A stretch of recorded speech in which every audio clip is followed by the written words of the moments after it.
What's going on, everyone? KJ here. Let's get right into my thoughts on chapter 884 of One Piece titled Who. The link to the chapter in the Discord, all that stuff in the description below.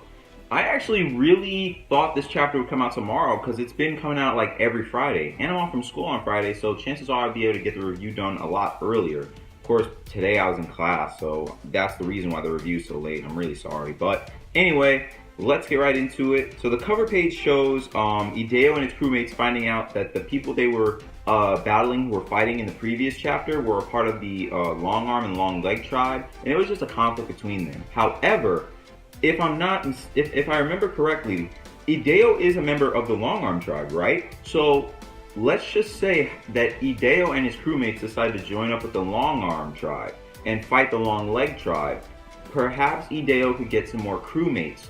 And if this happens, it will be really awesome because ever since I started watching One Piece, I've always been interested by the various powers and abilities of characters. Even if they don't have a devil fruit, if they do big things, if they have a lot of experience, if they're well known throughout the One Piece world, then chances are they have some sort of power, some sort of ability. Let me just make this a little bit darker. They have some sort of power or some sort of ability that makes them so strong. So even if, like I said, it doesn't have to always be a devil fruit. It can be swords. It can just be like another kind of talent.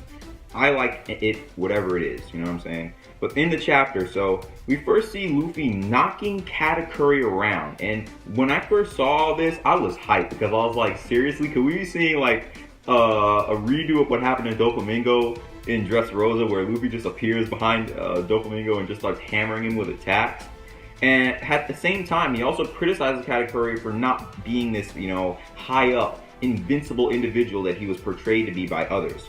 But after a while, Katakuri explains that all he does is change his form and use Haki for clairvoyance. But he has to be calm for all of this to happen.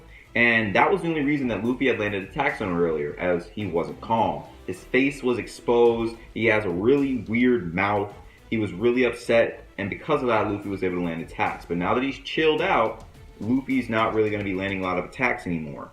And then, so because of that, Katakuri starts dodging Luffy's attacks again and counters Luffy with Strength Mochi, which is pretty much an attack where he makes giant Mochi arms, imbues him with Haki, and attacks. It kind of reminds me of that like motion control kind of stuff, where like, it sort of reminded me of like someone playing ARMS. I don't really play that game too much anymore, but it's still a pretty good game. So it's like he was holding like Joy-Cons and he was just like fighting Luffy, and then the arms were like the arms of a character in the game. Like, it was so cool.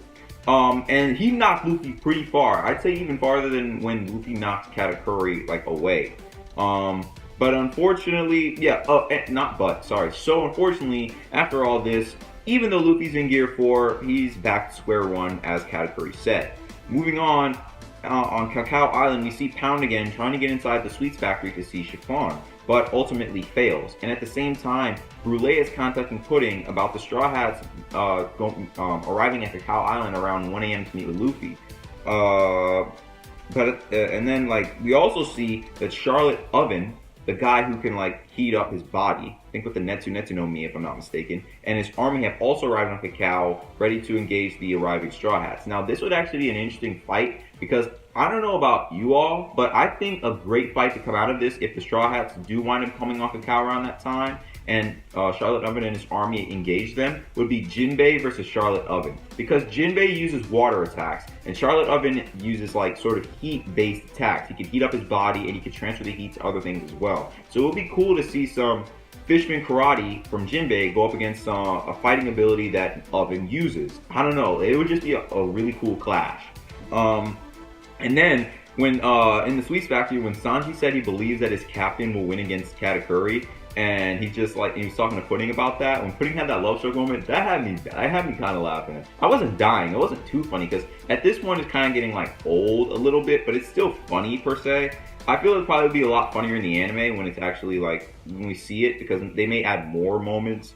But for right now, it's still funny, but it's not as funny as it used to be.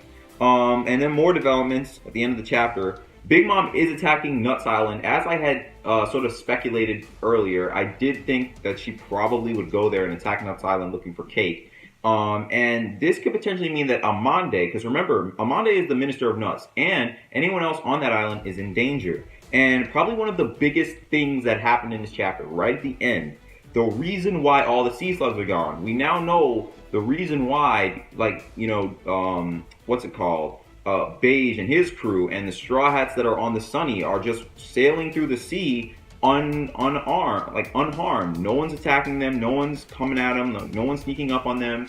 They're not even being like found at all. They're literally just free to do whatever they please. We now know the reason for that. Charlotte Praline, who's with Aladdin or Aladdin, whatever, of the Sun Pirates, is actually like she's singing, and that's what's leading all the sea slugs away from like surveying the floor and making sure there's no intruders. So this was crazy because I was thinking like, did the Sun Pirates have something to do with it, or maybe did Beige and the Fire Tank Pirates have something to do with it? But no, it was the Sun Pirates. So I'm happy about that. But that's really cool.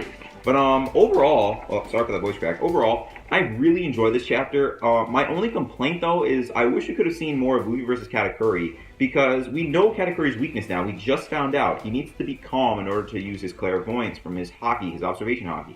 So Luffy has to make him upset so we could actually hit him. And it's somewhat evident also that Luffy will need either a new Gear 4 form or even Gear 5 to actually beat Katakuri. Because even though he was in Gear 4 and he did land powerful attacks, they could still be dodged by Katakuri, you know? So either he gets the speed man that everyone's been making theories about and talking about, or he just like has Gear 5 ready to go. Either way, I want to see something new. I really am looking forward to that if it happens. I want him to beat Katakuri, but I mean, to beat him with like a Gear 4 form we already know about, you know, it would kind of like take away from it, because it's like, well, when's it going to end? It's like Gear 4 has to be weak sometime along the story. He has to have more gears eventually, right? Like, or at least a new form, right? So, yeah. I also I also hope Big Mom kills more of her children, and I'm sorry that took a morbid turn, but think about it. It's Big Mom. Like, she's killed her children before in these hunger pangs, these fits of hers. So wouldn't it make sense for her to kill more of her children? Because the cake's not on the island. They're probably fearful of her. I mean, we could be hearing developments in the future chapters that Amande might have died by the hands of Big Mom, or